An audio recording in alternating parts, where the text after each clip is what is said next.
We just got to Animal Kingdom and we're gonna head to security.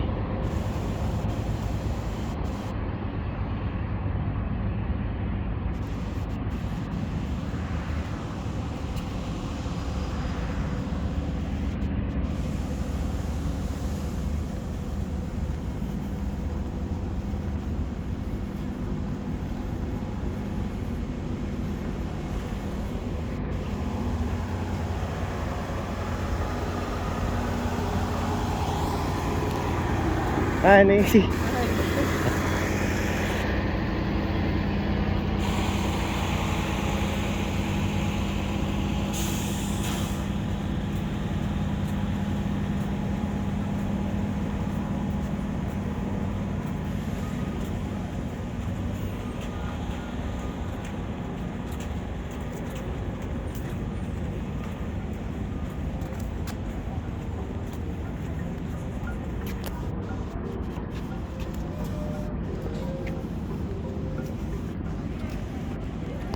Okay, we're gonna head to security now. Okay, we're gonna start heading in the park. We're gonna have to stand on the right lane because the left lane is for resort guests. They're taking pictures here, but the line's getting really long, so I want to rush in.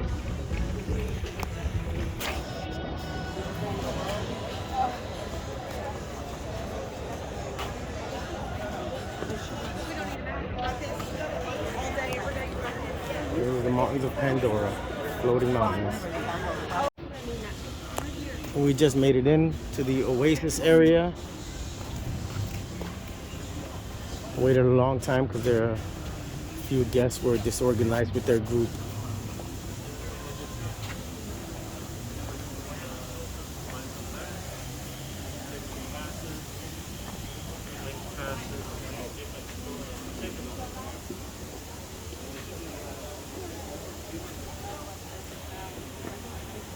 We'll be heading into Flight of Passage. It's our first ride.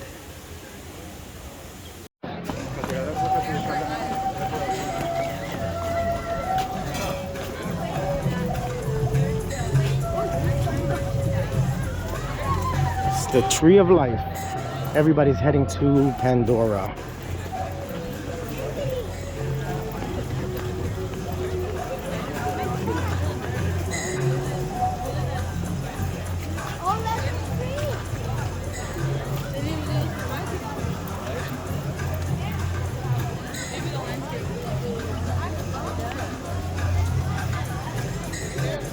We're taking as many photo pass pictures as we can. I think we should go on the rides first. Yeah. Good idea.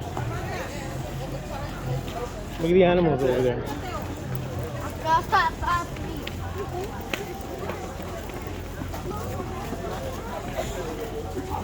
What you guys doing?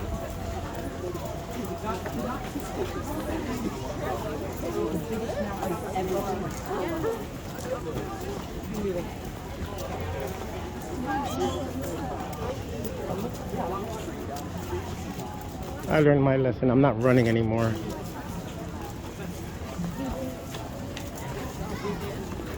Yeah.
It's fine.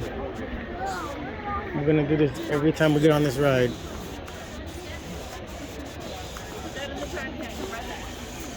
We have to go before it goes all the way back to Africa.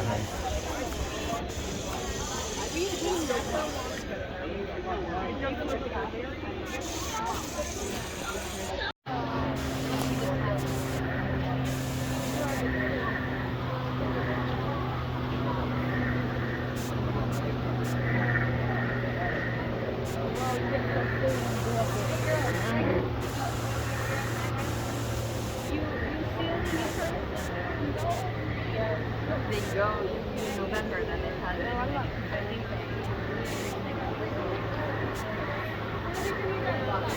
I knew it.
It's daytime.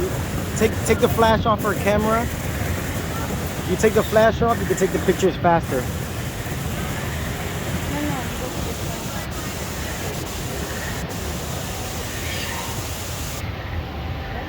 Nice bench.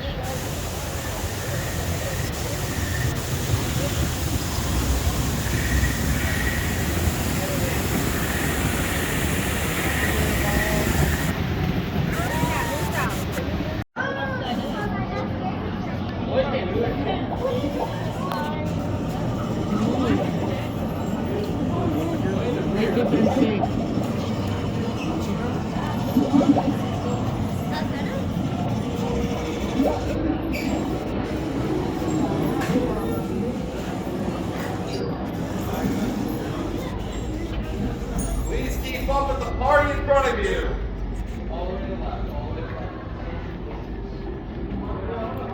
Switching to final dorm. You will be restrained in a moving chair all the way and will experience sudden drops and acrobatic aerial maneuvers.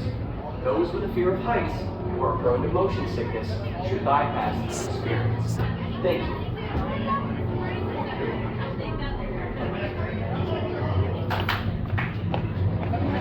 Hi. Wait. Okay, gotcha.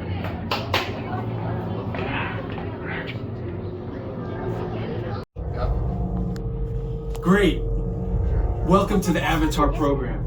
Soon, you're going to have a chance to undertake an amazing Navi rite of passage, flying on the back of this powerful animal called an Ikron, or as we call it, a Banshee. The way you're going to do this is by being matched to something called an avatar. And I'm here to help you guys get ready.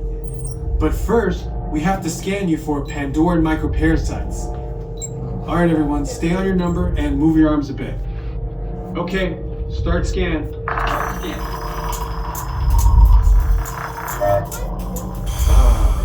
You've all got them.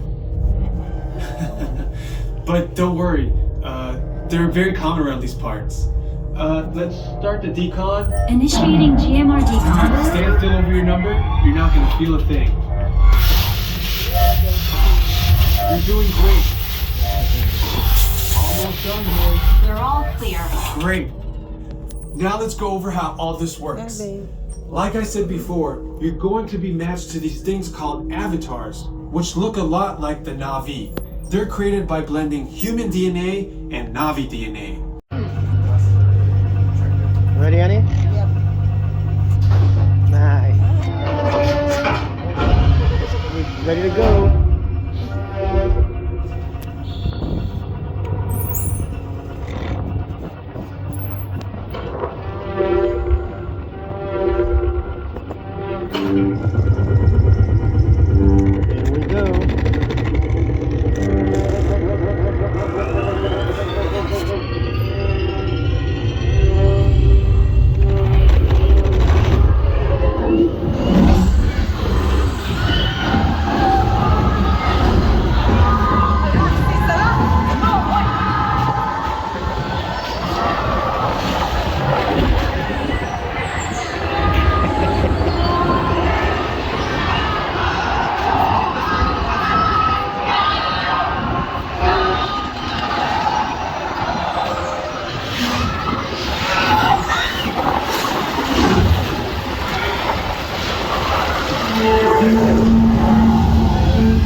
What is that?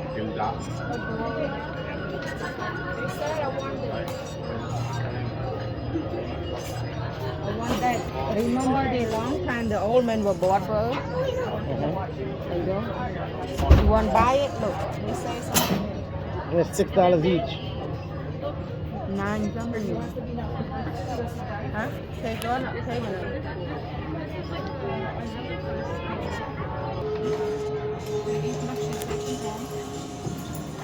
Yeah, the gold one more.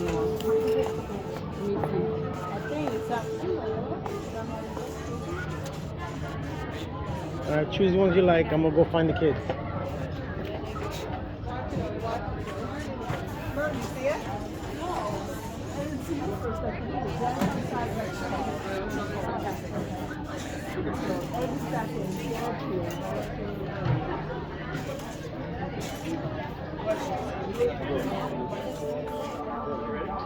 Looking for something. Don't leave it too far behind. Oh, you can put that on your Harrison. No, Harrison, come.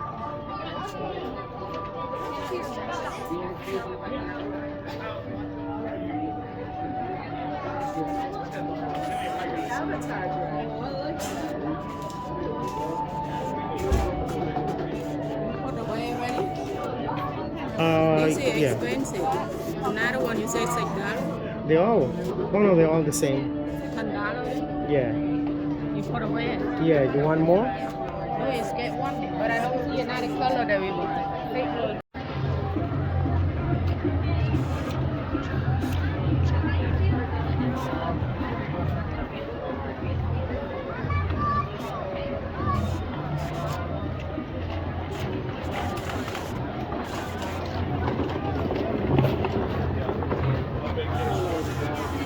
Right here, it's tough to be a bug.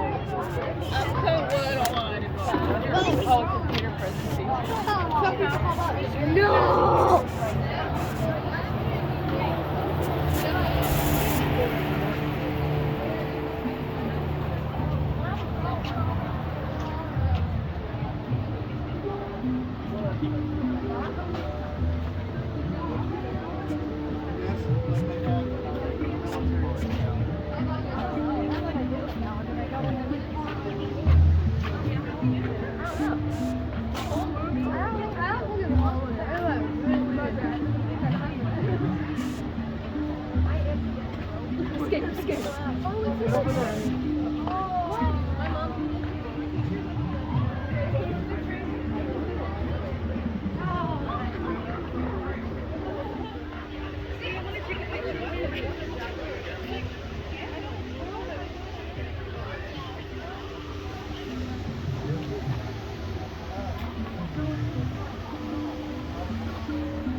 It's a chimpanzee.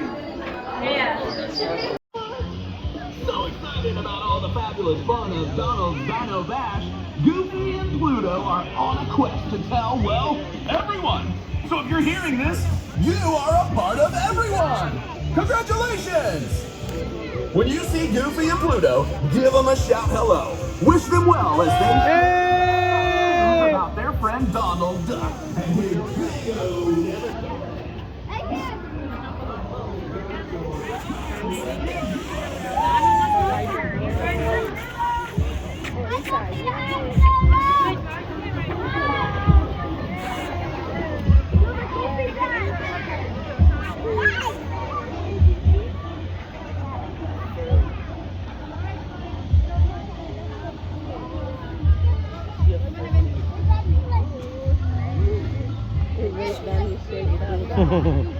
Look at Goofy.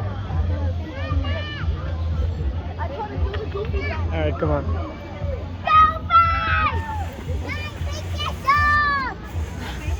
Go,